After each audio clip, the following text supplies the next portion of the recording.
আসসালামু আলাইকুম গাইস, কেমন আছেন সবাই? আশা করি ভালো আছেন। শুকর আলহামদুলিল্লাহ, আমরাও ভালো আছি। গাইস দেখেন, আমার চালের বাগান আমার উঠানের মধ্যে চলে আসছে। আমি চালে থেকে আমার এই টমেটো গাছগুলো নিচে নামাইছি, কারণ গাছগুলো আমি এখন তুলে ফেলাবো। আর আপনি তো জানেন আমার চালে মাটি নামানোর মতো জায়গা নাই, তাই আমি গাছগুলো সমস্ত গাছ নিচে নামাই। নামানোর পরে আমি গাছগুলো চেঞ্জ করি আবার। তো গাছগুলো চেঞ্জ করার পরে তো নতুন করে আবার এই মাটিগুলোর মধ্যে সব খাবার টাবার দিয়ে রেডি করব, এই জন্যে নিচে নামাইছি। তো দেখেন, মেরুজা আমার সাথে মাটি নাড়তেছিল। ও বসে বসে দেখেন ওই শাক, ওই পাতাগুলো ও শাক হিসেবে করতেছিল, খেলাইতেছিল অনেক সুন্দর করে। তো আমি আস্তে আস্তে সমস্ত গাছগুলা করে নিলাম সকালবেলায়। তারপরে হচ্ছে আমি যাই, এটা হচ্ছে আপনারা কে কী বলেন জানি না, কিন্তু আমরা এই কচুকে আমরা বলি, কেউ বলে হচ্ছে বাবু কচু, কেউ বলে দুধ কচু, যাই হোক, যে এক একজন এক একটা বলে। তো ওটা কেটে নিয়ে আসলাম, নিয়ে এসে আমি ওটা মসুর ডাল দিয়ে ভাজা ভাজা করব, আর কচুর লতা দিয়ে, চিংড়ি মাছ দিয়ে, আর নারিকেলের দুধ দিয়ে রান্না করব। তো মেহরুজ নারকেল ফাটাচ্ছে এদিকে, দেখে নারকেল নিয়ে কি দুষ্টুমি করতেছে। এই তো আমি ওই যে কচু নিয়ে আসলাম, ওই কচু দিয়ে মসুরের ডাল দিয়ে একদম সুন্দর করে ভাজা ভাজা করব।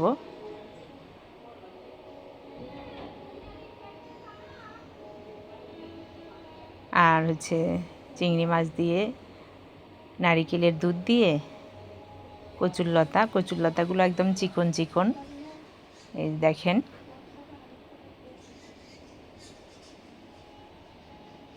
চিংড়ি মাছ, কচুর লতাগুলো একদম দেশি কচুর লতা। তারপর হচ্ছে গরু মাংস রান্না করব।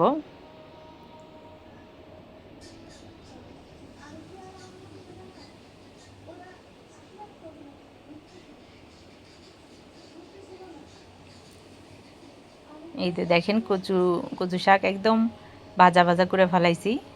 তারপরে শেষে যায় আর বেশি করে রসুন পেঁয়াজ দিয়ে আবার একটু বাগার দিলাম।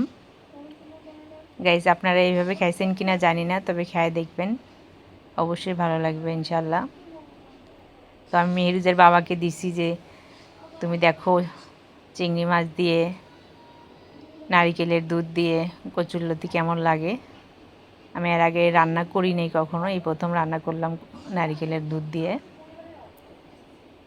তো মেহরুজের বাবা বললো ভালোই হয়েছে, অনেক মজা হয়েছে। পরে আমি দেখেন মাটিগুলো সব এক জায়গায় করে নিছি। তারপরে এর ভিতর কি কি দিব, আমি প্রথমে দিচ্ছি হচ্ছে, এটা হচ্ছে চুন,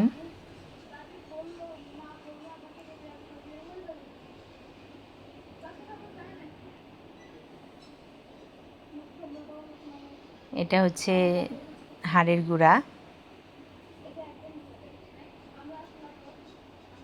চুন চুন হচ্ছে মাটির পিএইচ লেভেল ঠিক রাখে গাইস। আর হাড়ের গুঁড়া তো এক ধরনের গাছের খাবার, এটা হচ্ছে হাড়ের গুঁড়া। তারপরে হচ্ছে দিব নিমখোল, এটা হাড়ের গুঁড়া। মেয়েরিস তো ওর নিয়ে রেডি, যে মাটি উল্টাপাল্টা করবে আমার সাথে। এটা হচ্ছে নিমখোল,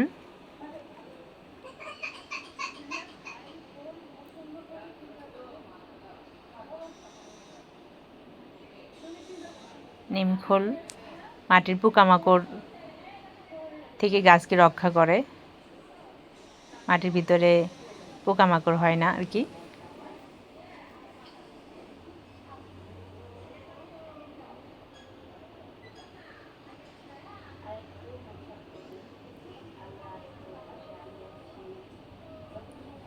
এখন দিব হচ্ছে ডিমের খোসা। আমি ডিমের খোসা একটাও ফেলে দেই না গাইস। আমি শুধু না, আমার যে কটা ভাড়াটিয়া আছে, আমি ওই চুলা পাড়ে নিচে একটা ঈদে রাখি, যে যারা ডিম খায় ডিমের খোসাগুলো সব এক জায়গায় জমা করে রাখে। সেই এটা হচ্ছে দেখেন তেজপাতার গাছ। এই তেজপাতার গাছ আজকে মেহরুজ ওর বাবার সাথে লাগিয়ে দিবে।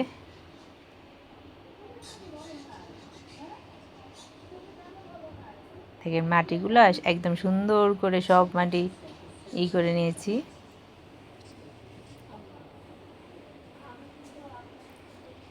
মেহরুজ আমার সাথে কাজ করতেছে।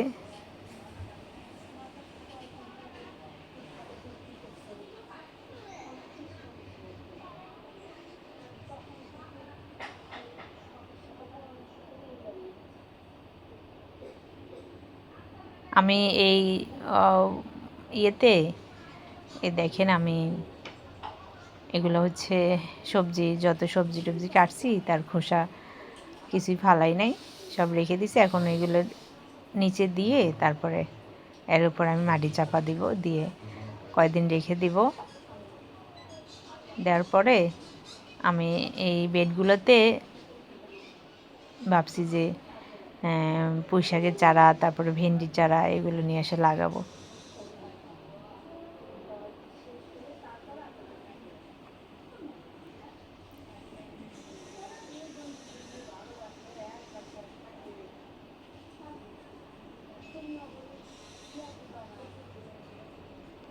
সবজির খোসা দিয়ে এই সবজির খোসাগুলো গাইস নিচে একদম পচে সার হয়ে যাবে। দেখেন আমার সবগুলো বেড রেডি, সবগুলোতেই আমি গাছ লাগাই দিব। এখনও ঠিক করি নাই কী কী গাছ লাগাবো, তবে ভেন্ডি গাছ, তারপরে হচ্ছে পুঁই শাকের গাছ, এগুলো লাগাবো। তো ফাইনালি আমরা বিকেলে গাছ নিয়ে চালে চলে আসছি।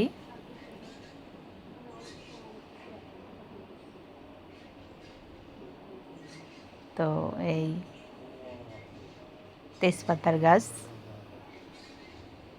দেখেন, মেহরুজকে নিয়ে ওর বাবা তেজপাতার গাছ লাগাই দিচ্ছে।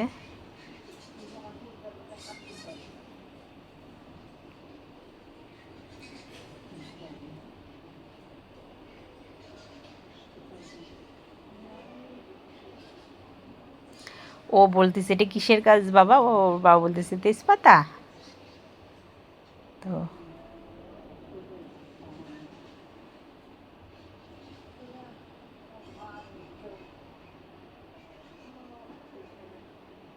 গাইস, মেহরুজের ভিডিওগুলো যদি আপনাদের ভালো লাগে অবশ্যই লাইক কমেন্ট শেয়ার করবেন।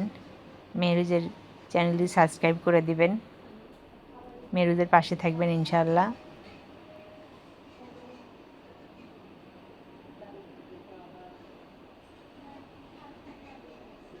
আসলে ভিডিওগুলো আমি যতটা ভালো, মেয়ের ছোট মানুষ তো, ও হয়তো এত করতে পারে না, বাট আমি যতটুকু ভালো করতে পারি আর কি, করার চেষ্টা করি।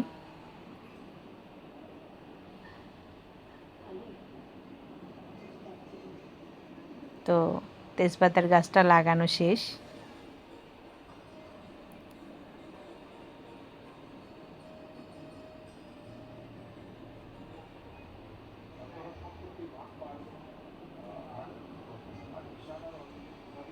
এটা হচ্ছে অ্যাপসম সল্ট। এটা দিলে গাছ যে লাগানোর সময় যে একটা ঝুঁকিপূর্ণ হয়, ঝাঁকি লাগে, এই অ্যাপসম সল্টটা দিলে এই কোনো ঝুঁকি থাকে না। মানে গাছটা যে নড়াচড়া করে হয় লাগানোর সময়, ওই নড়াচড়া থেকে মানে নিশ্চিন্ত যে গাছটা বেঁচে যাবে ইনশাল্লাহ, গাছটা কোনো ক্ষতি হবে না আল্লাহর রহমতে।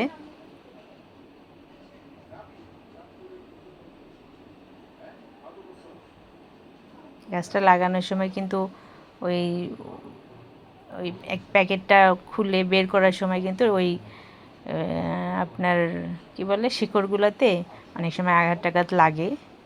তো এই অ্যাবসেন্সল দেওয়ার কারণে ওই আঘাতে কোনো ক্ষতি হবে না ইনশাল্লাহ। এই জন্যই এই অ্যাবসেন্সলটা দেওয়া।